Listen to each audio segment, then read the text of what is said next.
আল্লাহ পাক একজন, তার কোনো শরীক নাই। আল্লাহ রাব্বুল আলামিনের জ্ঞান অসীম। এটার উদাহরণ হাদিসে দেয়া হয়েছে এভাবে যে মুসা এবং খিদির আলাইহিস সালাম নৌকায় সফর করছেন, একটা পাখি এসে নদী থেকে এক ফোঁটা পানি খেয়ে চলে গেল। তখন খিদির আলাইহিস সালাম বলছেন, হে মুসা, এই পাখিটা নদী থেকে যতটুকু পানি পান করতে পেরেছে, এই পানিটুকু হচ্ছে পুরো পৃথিবীর সমস্ত মাখলুকের জ্ঞান। আর এই পুরো নদীতে যত পানি আছে, এই সাগরে যত পানি আছে, এগুলো হলো আল্লাহ রাব্বুল আলামিনের জ্ঞান। আমি কি বুঝাতে পারছি ভাই?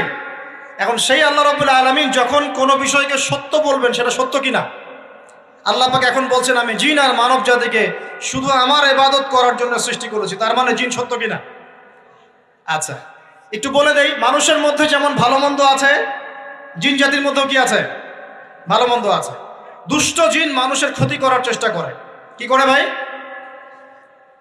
এবং দিন দিন কিন্তু এর প্রভাবটা বাড়ছে। তো এখান থেকে বাঁচার জন্য কিছু প্রোটেকশন আগে বলে দেই, তারপর সামনে যাই।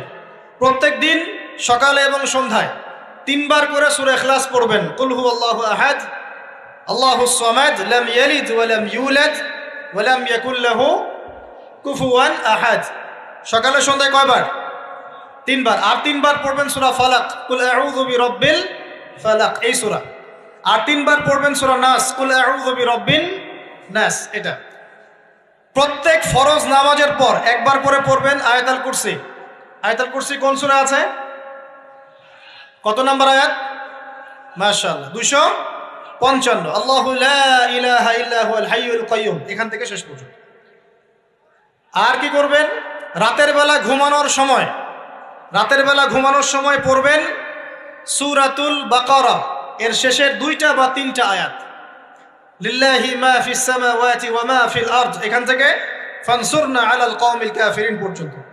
নবী সাল্লাল্লাহু আলাইহি ওয়াসাল্লাম বলেছেন, রাতের বেলা কেউ যদি সূরা বাকারার শেষের এই 2টা 3টা আয়াত পড়ে ঘুমায়, সারা রাত আপনি যদি ইবাদতে থাকতেন যে নেকি পেতেন, এটা পড়ে ঘুমানোর ফলে সেই নেকি পাবেন ইনশাআল্লাহ।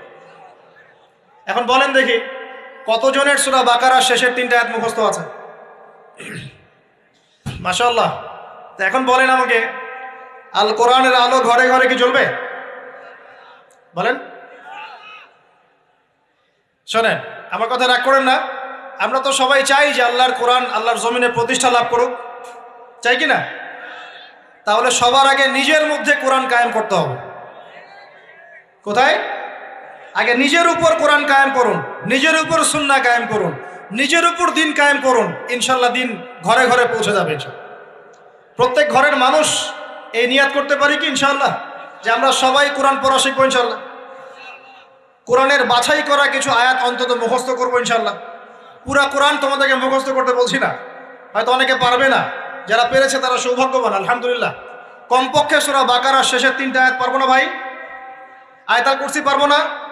সূরা ফালাক, সূরা নাস, সূরা ইখলাস, সূরা কাফিরুন, সূরা হাশরের শেষের 3টা আয়াত, সূরা কাহাফ এর প্রথম 10 শেষ 10 আয়াত, সূরা কাহাফ প্রথম 10 শেষ 10 আয়াত, সূরা সফফাত এর প্রথম 10 আয়াত, সূরা আর রহমান, সূরা ইয়াসিন, সূরা মুলক। এই যে কমন জিনিসগুলো, এগুলো মুখস্থ করতে পারবো না ভাই ইনশাআল্লাহ? আল্লাহ পাক সবাইকে তৌফিক দান করুন, বলি আমিন। আর এখন যারা বিয়ে শাদী করেন নাই, নিয়াত করেন যে আপনাদের ঘরে যে সন্তান আসবে, আচ্ছা সন্তানের আগে বউয়ে আসে নাকি? আচ্ছা, যারা বিয়ে শাদী করেন নাই নিয়াত করেন, দিনদার, মুত্তাকি, পরহেজগার, কোরআনওয়ালা মেয়ে ছাড়া বিয়ে করার দরকার নেই। বাস বাস বাস বাস বাস। শোনেন, এর মানে এই নয় যে খালি মাদ্রাসার মেয়েদেরকে বিয়ে করবেন, বরং এমন অনেক দিনই বোন আছেন আমাদের স্কুল কলেজ ইউনিভার্সিটিতে পড়েন, তারা অনেক বেশি দিন চর্চা করেন। মাশাআল্লাহ। আমি বলেছি কোরআনওয়ালা, দিনদার, পর্দাশীল নারী বিয়ে করবেন। এবং দ্বিতীয় নিয়াত করেন, যে সন্তানই হবে কমপক্ষে একটা সন্তানকে হাফেজে কোরআন বানাবেন ইনশাআল্লাহ, একটা সন্তানকে আলেম বানাবেন ইনশাআল্লাহ। আপনার মেয়ে হলে সেই মেয়েকে আয়েশা রাদিয়াল্লাহু আনহার মতো বানান ইনশাআল্লাহ। আপনার ছেলে হলে আপনার ছেলেকে আবু বকর, ওমর, ওসমান, আলী রাদিয়াল্লাহু আনহুম আজমাইন তাদের আদর্শে করে তোলেন ইনশাআল্লাহ। পারা যাবে না ভাই? যখন ঘরে ঘরে কোরআনওয়ালা মানুষ তৈরি হবে না, আল্লাহর জমিনে আল্লাহর দিন এমনি প্রতিষ্ঠা হয়ে যাবে ইনশাআল্লাহ। বাতিল কোন দিক পালিয়ে যাবে ঠিক নাই। সব কিছু শেষ আছে না বলেন তো? সব কিছু শেষ আছে। নমরুদ আছে না নাই? দুনিয়াতে আছে। মানুষ তার নামও স্মরণ করে। যখন সে দুনিয়া ছিল মনে হচ্ছিল দুনিয়াটাই তার, তখন মনে হচ্ছিল কি দুনিয়াটাই নমরুদের। ফেরাউন দুনিয়া আছে না নাই? আছে। তার নামও কি মানুষ স্মরণ করে? যখন ফেরাউনের রাজত্ব ছিল, যুগ ছিল, তখন মনে হতো যে পুরো দুনিয়াটাইও। কথা বুঝতে পারছেন না? এরকম প্রত্যেক যুগে যুগে। আজ জাতির নাম শুনেছেন? আজ জাতি এই তাল গাছের সমান লম্বা চওড়া ছিল এক একজন। বিশ্বাস করছেন না? তাল গাছের সমান লম্বা চওড়া ছিল এবং পাহাড় কেটে কেটে তারা বাড়িঘর নির্মাণ করত। তাদের কাছে আল্লাহ পাক নবী হিসেবে পাঠিয়েছিলেন হুদ আলাইহিস সালামকে। কোন নবী? সূরা হুদ পড়ে দেখবেন। আপনি যদি কবিতা, সাহিত্য, ছন্দ এগুলো পছন্দ করেন তাহলে সূরা হুদ আপনার জন্য। সুবহানাল্লাহ। আপনি যদি কবিতা, সাহিত্য, ছন্দ, বালাগাত পছন্দ করেন, সূরা আর রহমান আপনার জন্য, সূরা হুদ আপনার জন্য, সূরা শুআরা এগুলো আপনার জন্য।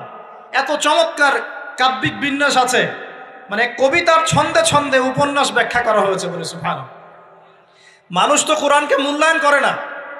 আমি লাস্ট জুমার খুতবার একটা লেকচারে বলেছিলাম, সূরা ইউসুফ, এই যে এখন সারা বিশ্বে অর্থনীতি নিয়ে যে কত কথা হচ্ছে, অর্থনৈতিক সংকট, এইটা সেটা বলা হচ্ছে না, সবার ঘরে ঘরে এগুলো আলোচনা হয় তো মাশাআল্লাহ। আপনি বিশ্বাস করেন সূরা ইউসুফের মাত্র 4টা আয়াতের মধ্যে আল্লাহ পাক এই পুরো বিশ্বের অর্থনৈতিক সমস্যার সমাধান দিয়ে দিয়েছেন।